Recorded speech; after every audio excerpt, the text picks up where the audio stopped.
modul 3.1 yaitu pengambilan keputusan sebagai pemimpin gitu ya.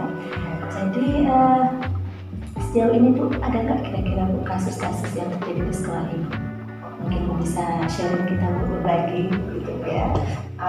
Yang namanya hidup dan kehidupan pasti ada setiap kita di setiap tempat itu mesti ada tantangan atau permasalahan yang kita hadapi, baik itu kasus dengan siswa kalau kita itu di sekolah atau dengan guru itu masih ada. Oke.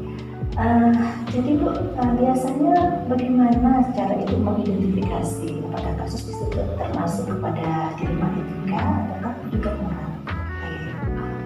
Untuk mengidentifikasi kasus itu kan saya harus mengumpulkan fakta-fakta atau informasi yang ada terkait dengan permasalahan itu. Dan itu saya mengumpulkan informasi itu melalui guru, melalui guru BK, siswa itu sendiri, orang tua, ataupun melalui wakil-wakil kepala sekolah dan semua pihak yang terlibat. Jadi saya kumpulkan fakta, informasi melalui orang-orang yang terlibat dalam kasus tersebut. Oke. Berikutnya Bu, dalam pengambilan keputusan, dalam menjalankan pengambilan keputusan tersebut, bagaimana kira-kira caranya jika ada dua kepentingan yang kira-kira sama-sama benar mungkin, atau satunya benar dan yang satunya lagi salah kita anggap gitu. Itu kira-kira bagaimana Bu cara Ibu mengambil keputusan? Kalau kasus itu ada dua kepentingan, kalau satu benar satu salah, mungkin kan kita tidak terlalu jadi dilema untuk diri kita, karena otomatis kita mengambil keputusan berdasarkan aturan atau berdasarkan fakta-fakta di lapangan yang mana yang menunjukkan benar. Nah, yang jadi dilema itu saat kita menghadapi satu permasalahan yang dua-duanya benar.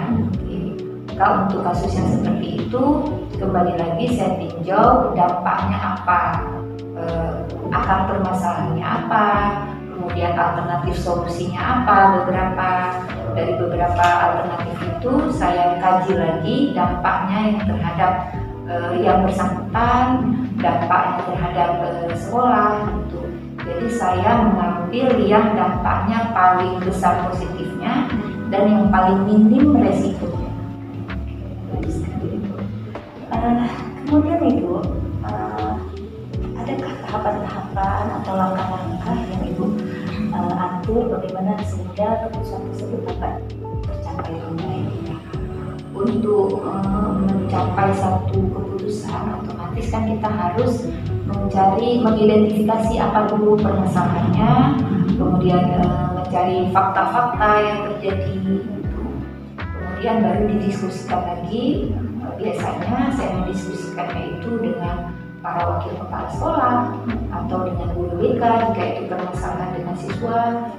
Kadang kerap juga saya meminta pendapat itu dari pihak lain yang saya anggap itu bisa jadi panutan. Bisa jadi itu dari senior, kepala sekolah yang lebih senior, atau bisa jadi saya berdiskusi dengan dinas pendidikan terkait di mana itu adalah atasan atau pengayom kita di sekolah. Oke.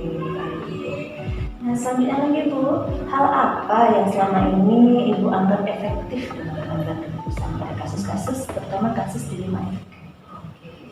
Untuk mengambil keputusan yang paling efektif itu tentunya kita harus tahu informasi yang valid, fakta-fakta. Jadi harus kita kumpulkan fakta-fakta dan atau kita identifikasi dulu permasalahannya apa. Kemudian dari situ baru kita bermufakat dengan para wakil kepala sekolah atau pihak-pihak lain yang terlibat. Kita tinjau seperti tadi yang sudah saya ucapkan, apa dampak positifnya dan apa risikonya. Jadi paling penting saya pikir kita duduk bermufakat, karena pemikiran beberapa orang itu lebih baik dari pemikiran satu orang. Nah, jadi Bu, kira-kira ada nggak tantangan yang telah Ibu alami selama ini? Tantangannya itu sudah pasti ada dengan permasalahan siswa seperti yang baru-baru ini saya alami. siswa itu tidak sengaja bercanda dengan kawannya yang akhirnya berdampak lumayan fatal untuk temannya yang lain. Dari satu pihak saya harus mengayomi korban, di pihak yang lain itu ada unsur ketidaksengajaan, walau pada akhirnya berdampak negatif, itu berdampak besar untuk kesehatan siswa korbannya. Dari sini saya akhirnya kan berembuk dengan kedua belah pihak mencari solusi bagaimana mengatasi permasalahan ini yang kira-kira tidak memberatkan kedua belah pihak dan berakhir damai. Seperti itu. Oke, Ibu. Nah, dari segi penjadwalan ini, Bu. Kalau Ibu biasanya dalam mengambil keputusan itu, apakah Ibu jadwalkan, apakah sesegera mungkin, atau bagaimana? Oke. Kalau untuk jadwal itu saya pikir fleksibel aja, tergantung permasalahan yang kita hadapi. Jika permasalahannya yang dihadapi itu termasuk ringan, mungkin dengan berembuk di waktu itu bisa kita selesaikan. Tapi jika permasalahan itu sedikit rumit atau kompleks, maka kita kan harus berdiskusi dengan pihak-pihak yang terlibat, kemudian harus kita pikirkan dengan matang apa dampaknya dan apa resikonya. Jadi mungkin butuh waktu yang sedikit lama. Jadi saya tidak akan mengambil keputusan dalam waktu yang gegabah untuk permasalahan yang kompleks. Tergantung permasalahannya ya, fleksibel saja berarti ya, Bu. Oke, berikutnya Ibu mungkin ada nggak orang-orang atau faktor-faktor apa yang membantu Ibu dalam melakukan pengambilan keputusan tersebut?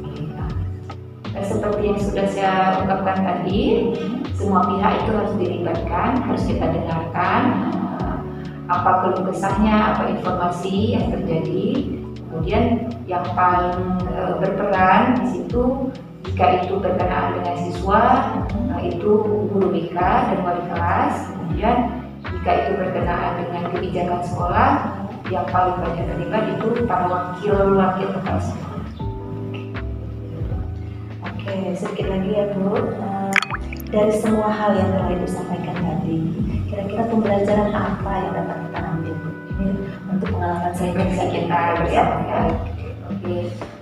Yang paling penting bagi kita, menurut saya, ketika mengambil keputusan, kita harus mengumpulkan fakta-fakta yang valid. Kemudian harus kita libatkan semua pihak, dan kita harus duduk bermufakat untuk menyelesaikan permasalahan itu.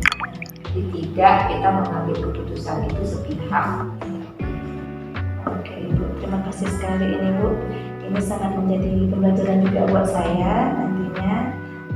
Semoga kasus-kasus apa yang kita alami di sekolah dapat terus diselesaikan dengan baik, dan Ibu juga sehat selalu, Ibu. Terima kasih atas wawancaranya dan waktunya. Assalamualaikum, Ibu. Waalaikumsalam. Sukses terus untuk kita bersama. Amin.